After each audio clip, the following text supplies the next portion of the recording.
Zulu nikawacha chama that is about deceit. Hii ni serikali yenu na tuna. Ladies and gentlemen, welcome to Otat Official, where we analyze the politics of our nation. From last week, Ndindi Nyoro has been accusing the government of selling Safaricom shares at lower prices. And as you understand, Nyoro did economics in the university, and he started dealing with the shares when he was in the first year. So he understands the dynamics, he understands the way the companies sell and buy the shares. So he's accusing the government, he's accusing the Minister of Finance for selling the Safaricom shares at a throwaway price. So I want us to listen to his speech, and then we give our take in the comment section.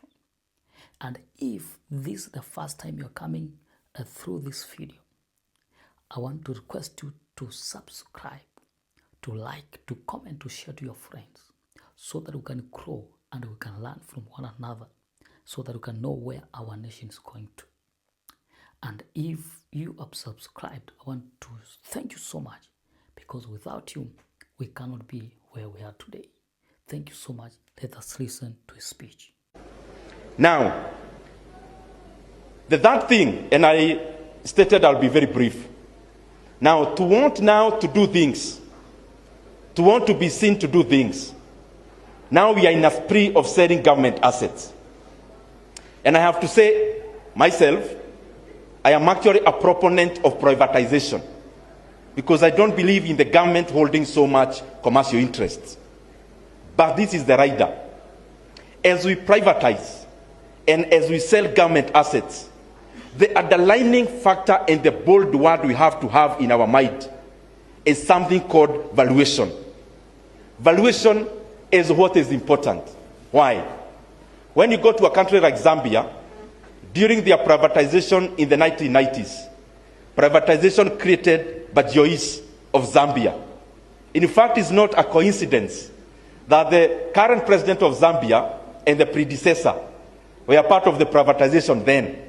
One as a lawyer, one as a TA, transaction advisor. I don't think that is a coincidence. When you go to a country like Russia, when you talk about Russian oligarchs, majority of them were created out of privatization. Why?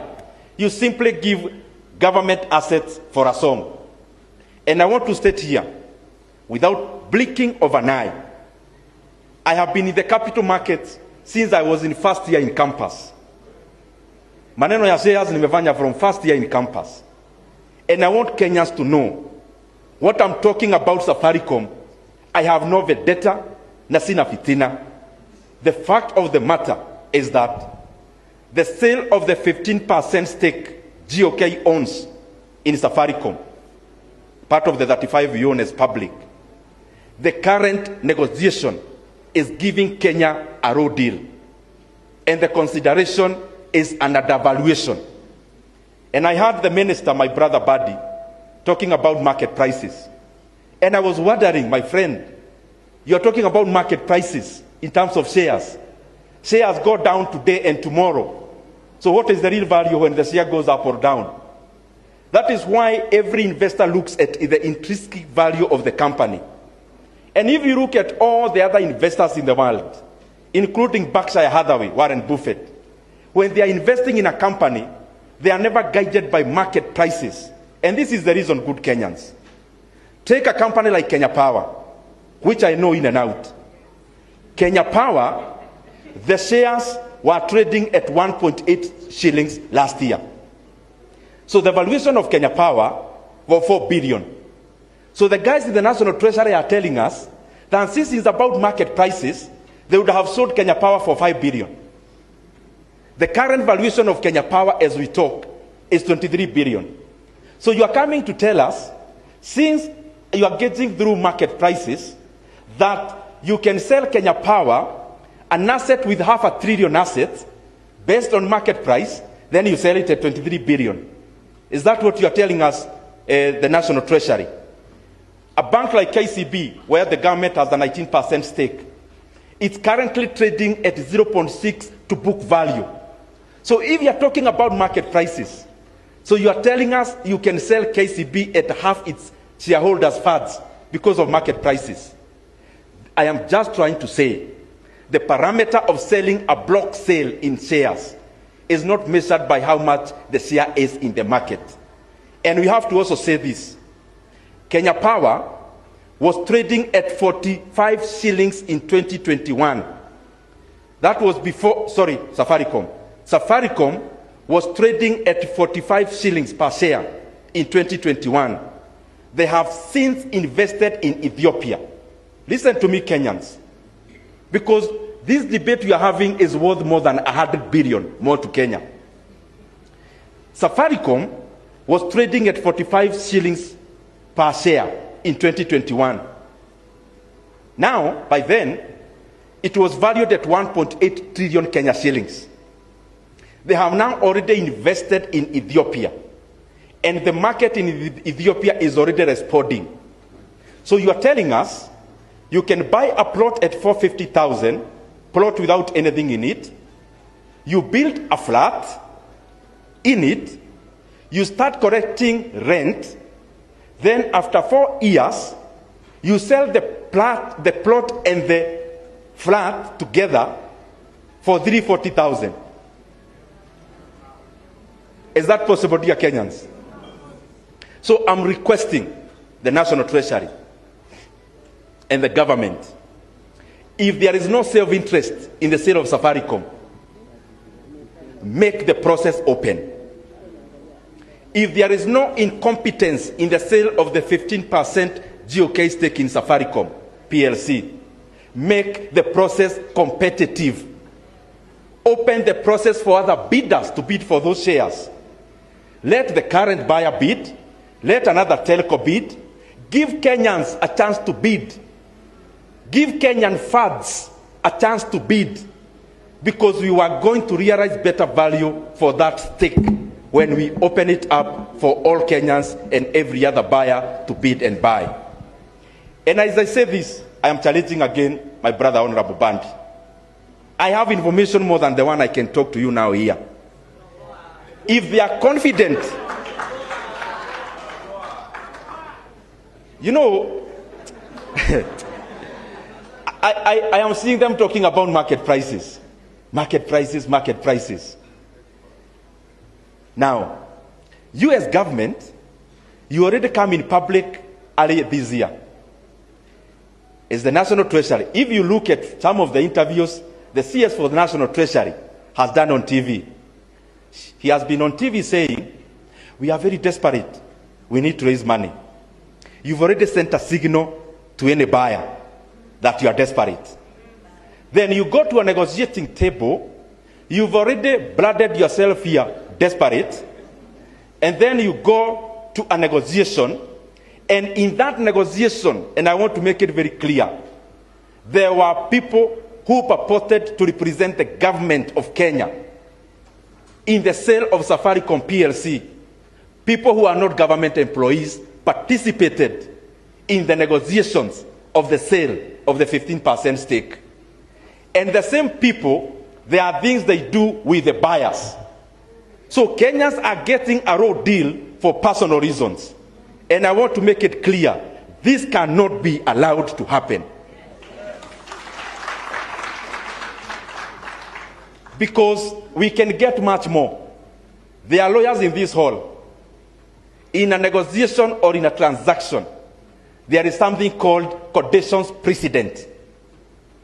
If, you know, the reason why I am pitying my brother, the CS of National Treasury, is that he's just a spokesman for this deal.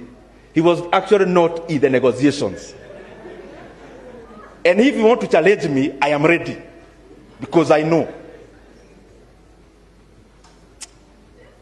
Wacha nimaliza na kitu ya mwisho.